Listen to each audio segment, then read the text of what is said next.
It was a Sunday afternoon when silence turned into screams, and when I realized that protecting my son meant becoming something far more dangerous than either of us could have imagined. The house felt heavy with an oppressive stillness until my father decided to stir chaos.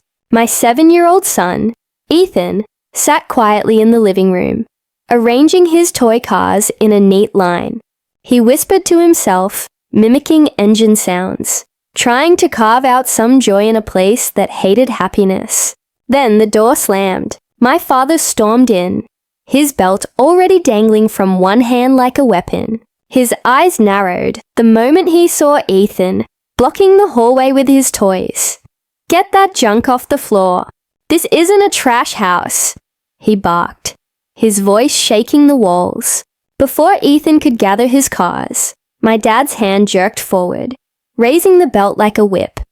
I jumped up, rushing between them. "Don't you dare touch him!" I shouted, spreading my arms wide as a shield.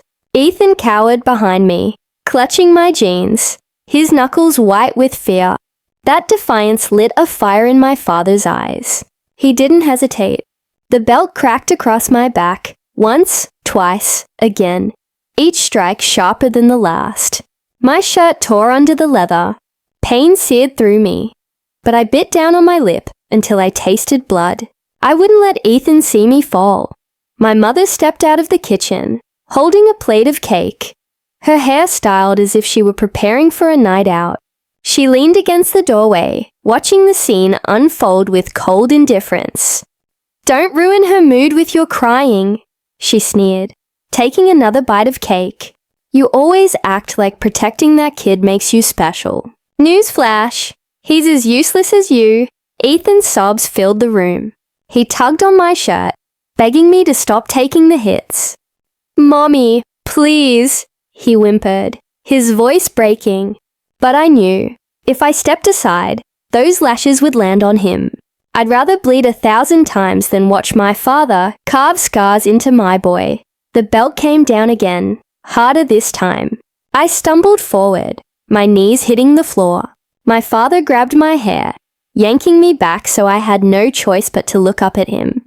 "You don't tell me who I can discipline," he growled, spittle flying into my face. "That brat needs to learn where he stands, beneath us." My body screamed in pain, but I turned my head toward Ethan. "Stay behind me," I whispered, my voice trembling but firm. I locked eyes with him, silently promising that no matter what, he would never be alone. My mother rolled her eyes, as though the entire ordeal was nothing more than a nuisance. "This is pathetic," she said flatly. "Always throwing yourself in front of blows like some martyr. Do you think anyone thanks you?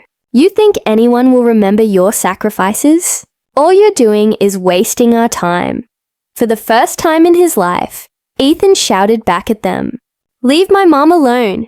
His tiny voice cracked, but it echoed with courage neither of them possessed. My father froze for a second, glaring at Ethan, then raised the belt higher.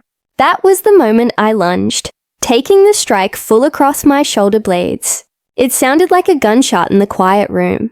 I collapsed onto the carpet, my face pressed against the fibers, my back throbbing. Still, I refused to scream. Silence became my shield. Disgusted, my father tossed the belt onto the table. "Pathetic," he muttered before stomping away. My mother followed him, licking frosting from her fingers, her tone casual.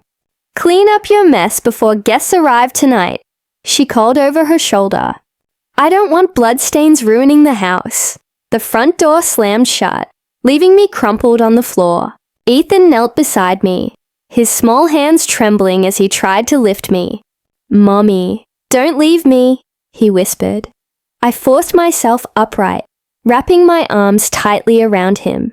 Tears finally spilled down my cheeks, not from the pain, but from rage. In that moment, something inside me shifted. My parents thought they broke me with leather and words, but all they did was ignite something deeper. My back burned, but so did my resolve. Pressing my forehead to Ethan's, I whispered, "They will regret this." I promise you, one day, they'll regret everything. Continuation. Abridged. In the days that followed, the pain lingered. But so did a newfound clarity. Every insult, every bruise, every laugh at Ethan's expense fueled a growing fire within me. I began documenting their cruelty in a hidden notebook, turning their abuse into evidence. When my parents failed to show up for Ethan's school play, a cardboard tree costume hiding his disappointment, I made my decision. Enough was enough.